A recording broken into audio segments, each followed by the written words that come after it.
Bonjour, c'est votre veille hebdomadaire de pelvipérinéologie du 19 juin 2026 proposée par Erwan Lerumeur, kinésithérapeute à Paris, émission d'information scientifique, pas de conseil médical individualisé.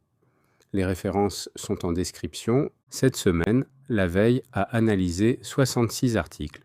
Le fil conducteur sera l'endométriose, les douleurs pelviennes et leur retentissement sexuel.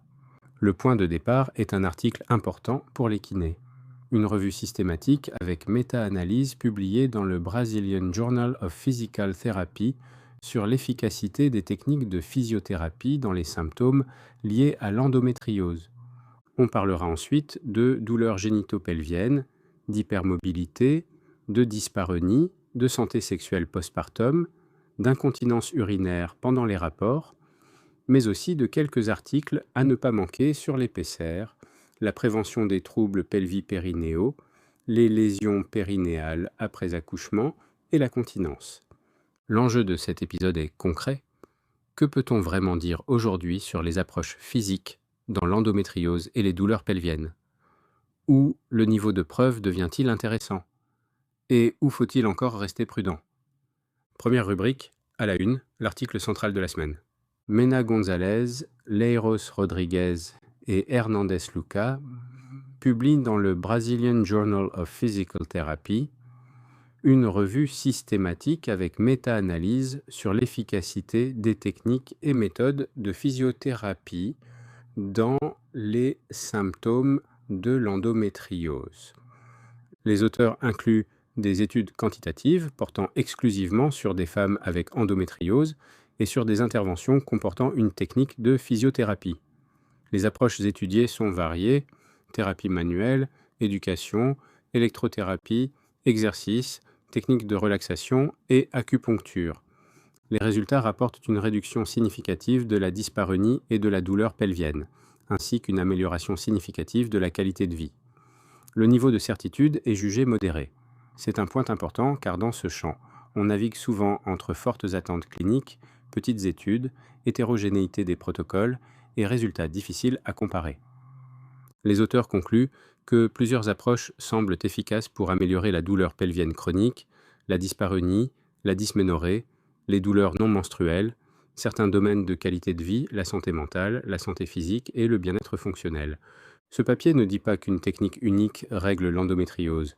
Il ne dit pas non plus que toutes les patientes doivent recevoir le même protocole. Mais il marque un déplacement intéressant. La physiothérapie n'est plus seulement une option adjuvante peu définie. Elle devient un ensemble d'interventions testables avec des critères de douleur, de fonction et de qualité de vie. Pour la pratique, le message est double. D'abord, il existe maintenant un signal favorable pour des interventions physiques dans l'endométriose. Ensuite, ce signal reste composite. Les études ne testent pas toutes la même chose. Massage et étirement périnéaux, électrothérapie, exercice, éducation, relaxation et acupuncture ne reposent pas sur les mêmes mécanismes, ni sur les mêmes indications. C'est donc un bon article pour soutenir une discussion clinique, mais pas pour vendre une recette. La question devient, chez cette patiente précise, quels symptômes dominent? Douleur menstruelle, douleur profonde, dyspareunie d'intromission, hypertonie, fatigue, évitement de l'activité, sensibilisation, troubles digestifs ou urinaires associés. Le traitement physique doit partir de cette cartographie, pas du seul diagnostic d'endométriose. Deuxième article important, les douleurs génitopelviennes chez les patientes hypermobiles. Barton, Moss, Ellis et al. Publient dans Rheumatology International une étude transversale sur les femmes avec syndrome d'Ehlers-Danlos hypermobile, troubles du spectre de l'hypermobilité et douleurs génitopelviennes. Les auteurs décrivent une forte présence de vestibulodynie provoquée dans cette population spécialisée. Chez les patientes avec vestibulodynie provoquée, une partie présente une allodynie vestibulaire postérieure, compatible avec une contribution de l'hypertonie du plancher pelvien. Une autre partie présente une douleur vestibulaire plus diffuse, ce qui suggère des mécanismes différents, inflammatoires, neuroprolifératifs, hormonaux ou mixtes. L'intérêt de ce papier pour un kiné est de rappeler que les douleurs sexuelles ne forment pas un bloc homogène. Deux patientes peuvent utiliser les mêmes mots: brûlure, douleur à la pénétration, dyspareunie, et avoir des profils très différents. Dans un profil hypermobile, on peut rencontrer une instabilité musculo-squelettique, des douleurs myofaciales, une hypersensibilité vestibulaire, des troubles autonomes, une fatigue élevée, parfois des troubles digestifs ou urinaires associés. Cela ne veut pas dire que tout vient du périnée, mais cela justifie un examen précis du tonus, de la douleur provoquée, des stratégies de protection des hanches, du bassin et de la tolérance à la charge. Ce papier reste transversal et ne démontre pas de causalité. Mais il a un intérêt clinique clair, il pousse à éviter les raccourcis. Une vestibulodynie chez une patiente hypermobile n'est pas automatiquement psychologique, pas automatiquement musculaire, pas automatiquement hormonale. Le bilan doit garder plusieurs hypothèses ouvertes. Troisième axe, sexualité féminine, douleur et fonction pelvienne. Pope, Marino, Myers et Hall publient dans Obstetrics and Gynecology une revue sur le trouble orgasmique féminin. Le sujet peut paraître éloigné de l'endométriose, mais il s'inscrit dans le même champ. La santé sexuelle dépend de facteurs neurobiologiques, vasculaires, hormonaux, psychosociaux, anatomiques et pelvipérinéaux. Les auteurs rappellent que le trouble orgasmique féminin concerne environ 10 à 28% des femmes et reste peu abordé en consultation. L'évaluation doit inclure l'histoire sexuelle, les facteurs relationnels, les traitements, l'examen physique, l'anatomie clitoridienne et la fonction du plancher pelvien. Pour la pelvipérinéologie, l'intérêt est de ne pas limiter la santé sexuelle à la douleur ou à la pénétration. Une patiente peut avoir une endométriose, une dyspareunie, une hypertonie, une baisse du désir, des difficultés d'excitation ou d'orgasme. Tout ne relève pas de la kinésithérapie, mais le plancher pelvien peut faire partie du tableau, notamment lorsque la douleur, l'anticipation de la douleur ou la contraction de protection modifie la réponse sexuelle. Là encore, le papier ne propose pas une solution simple. Il rappelle surtout que la sexualité doit être évaluée avec des mots précis. Douleur, désir, excitation, lubrification, orgasme, satisfaction et évitement ne racontent pas la même chose. Clark publie dans le British Journal of Nursing une revue sur l'incontinence urinaire coïtale. Le sujet est souvent sous-déclaré, alors qu'il peut avoir un effet direct sur la confiance, les rapports et les relations intimes. Chez les femmes, les fuites peuvent survenir à la pénétration, pendant le rapport ou à l'orgasme, et peuvent être liées à une incontinence d'effort, une incontinence par urgenturie, une forme mixte ou une dysfonction du plancher pelvien. Chez les hommes, l'incontinence coïtale est souvent discutée après chirurgie prostatique, notamment dans le contexte du cancer de la prostate. Cet article est intéressant parce qu'il relie continence et sexualité sans les traiter comme deux dossiers séparés. En consultation, les patients ne formulent pas toujours spontanément ce type de symptômes. Quand il est présent, il peut modifier les comportements sexuels, créer un évitement ou se combiner avec une douleur pelvienne déjà existante. Pour le kiné, le point pratique est d'intégrer la question de façon simple et non intrusive, surtout chez les patients déjà suivis pour incontinence, prostatectomie, douleur pelvienne ou postpartum. Postpartum, sexualité, douleur et récupération. Capozzi, Malietta, Monfardini et Hall publiant dans l'American Journal of Obstetrics and Gynecology, MFM, une étude prospective longitudinale sur le bien-être sexuel avant et après l'accouchement, évaluée avec le Female Sexual Function Index. 197 femmes sont incluses. Chez les femmes sexuellement actives en fin de grossesse, le score total de fonction sexuelle diminue significativement à 6 mois postpartum. La césarienne est associée à de meilleurs scores postpartum, tandis que les traumatismes périnéaux majeurs montrent une tendance défavorable. Le domaine de l'excitation est fortement corrélé au score global, avant et après l'accouchement. L'article est utile parce qu'il mesure la sexualité avant et après, avec un outil validé. Il rappelle aussi une limite importante. Les questionnaires standards comme le FSFI sont parfois moins adaptés aux femmes sexuellement inactives, ce qui est fréquent dans certaines périodes du postpartum. Autrement dit, ne pas avoir repris les rapports n'est pas une donnée manquante sans intérêt, c'est déjà une information clinique. Walker, Codispoti, Weikert et Hall publient dans Sexual Health une enquête sur le counseling en santé sexuelle lors de la consultation postpartum. Dans leur échantillon, 91% des participantes disent avoir reçu un counseling sexuel, mais seulement environ la moitié le jugent utile. Les professionnels discutent davantage de sexualité avec les primipares, avec les patientes qui n'ont pas encore repris les rapports, et les discussions sont plus longues après accouchement vaginal qu'après césarienne. Ce papier est intéressant parce qu'il montre que aborder le sujet ne suffit pas forcément. Une information peut être donnée, mais rester trop générale, trop courte ou pas adaptée à la situation réelle. Pour un épisode sur endométriose et douleurs pelviennes, cela fait écho à une idée simple. La qualité de l'information compte autant que sa présence. Une patiente douloureuse n'a pas seulement besoin d'entendre que la sexualité peut être perturbée, elle a besoin de comprendre quels symptômes surveiller, quand demander de l'aide et quelles options existent. Özdemir Filolou et Yeşil publient dans Scientific Reports une étude sur les troubles du plancher pelvien, l'image corporelle et le désir sexuel au 3e trimestre de grossesse. Les auteurs montrent des relations entre dysfonction pelvienne, attitude sexuelle plus négative et désir sexuel. Le papier reste transversal, mais il complète bien le thème. La sexualité pendant la grossesse ne se réduit pas aux hormones ou au couple. Le corps, les symptômes pelviens, l'image corporelle et les représentations sexuelles interagissent. À ce stade du journal, on voit un fil assez net. Endométriose, douleur, hypermobilité, postpartum et continence coïtale sont des situations différentes, mais elles partagent un même besoin d'évaluation détaillée. Pas pour tout complexifier, pour éviter de traiter des symptômes différents avec une même phrase standard. Outils, prévention et soins conservateurs. Perusa, Martinez, Sivak et Hall publient dans International Urogynecology Journal une scoping review sur les programmes de santé publique visant à prévenir les troubles du plancher pelvien. Les auteurs constatent l'absence de grands programmes publics à grande échelle.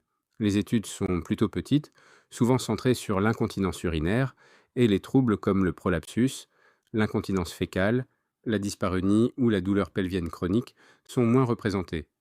Les programmes qui semblent les plus prometteurs associent souvent entraînement des muscles du plancher pelvien, composantes présentielles et composantes virtuelles. Les barrières rapportées sont concrètes: manque de temps, manque de connaissances, stigmatisation, difficulté de financement, recrutement des patientes et disponibilité des équipes. Cet article est intéressant pour replacer l'endométriose et les douleurs pelviennes dans un paysage plus large. On parle beaucoup de prévention et d'éducation, mais les programmes réellement financés, évalués, accessibles et reproductibles restent rares. La question n'est donc pas seulement de savoir si une intervention marche dans un essai, c'est aussi de savoir comment elle peut être proposée dans la vraie vie. Sur l'épaisseur, plusieurs articles ressortent cette semaine. Yin, Li et Zhu publient dans International Urogynecology Journal une analyse secondaire d'un essai randomisé sur les événements indésirables liés à l'épithélium vaginal chez les utilisatrices de Pesser. Parmi 411 femmes suivies, 29% développent un événement érythème, abrasion, érosion, saignement ou pertes importantes. Les facteurs associés incluent le temps depuis la ménopause, le stade avancé du prolapsus et d'autres variables. L'utilisation continue d'œstrogènes pendant au moins 12 mois apparaît protectrice. Hong, Sham, Zhang et Hall publient dans Obstetrics and Gynecology une série sur des PCR personnalisés chez des patientes ayant eu un résultat insuffisant avec des PCR standards. Sur 113 patientes, 63,7% conservent et continuent à utiliser leur PCR personnalisé au dernier suivi. C'est une série rétrospective, mais elle signale une piste intéressante.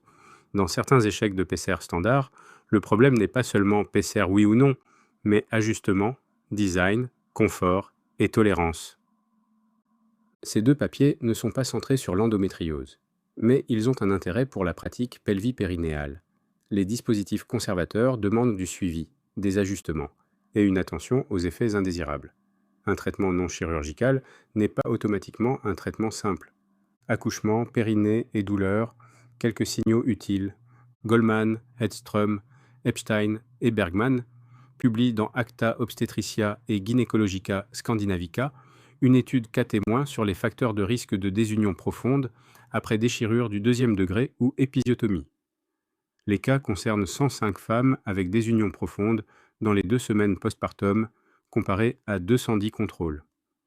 Après ajustement, l'épisiotomie augmente le risque de désunion profonde, tandis que l'administration d'antibiotiques pendant le travail apparaît protectrice.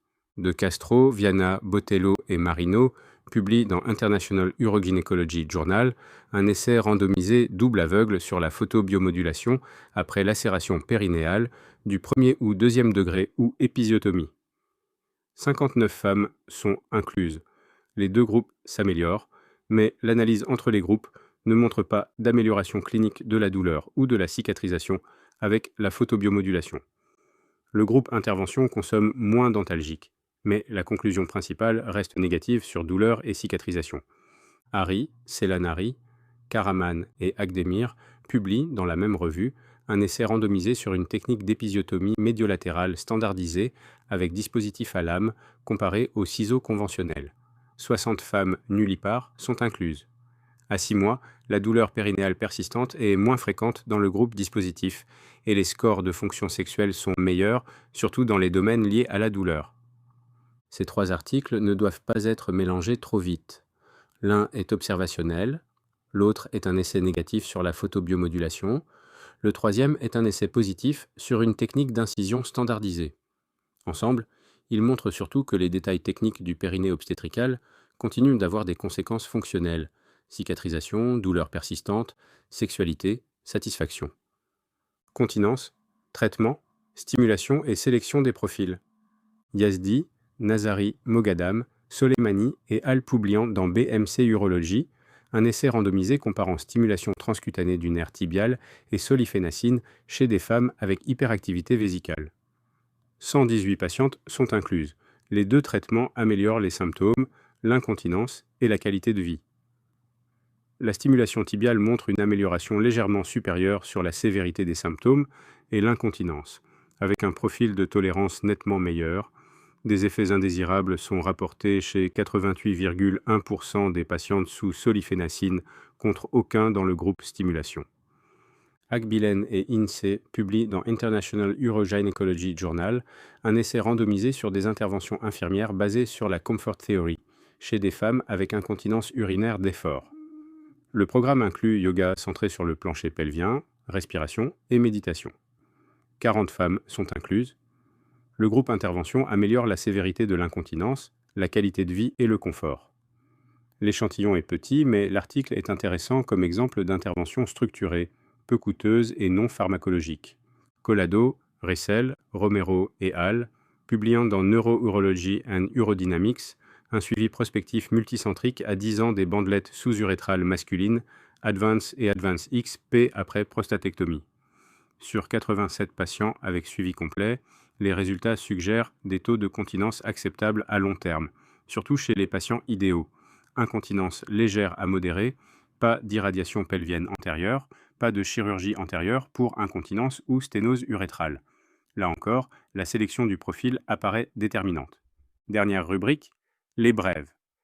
Première brève, Ansari, Pine, Sapkalova et Hall, dans Neurology and Urodynamics, décrivent les symptômes urinaires et les données urodynamiques chez des patients avec syndrome d'Ehlers dans l'os hypermobile.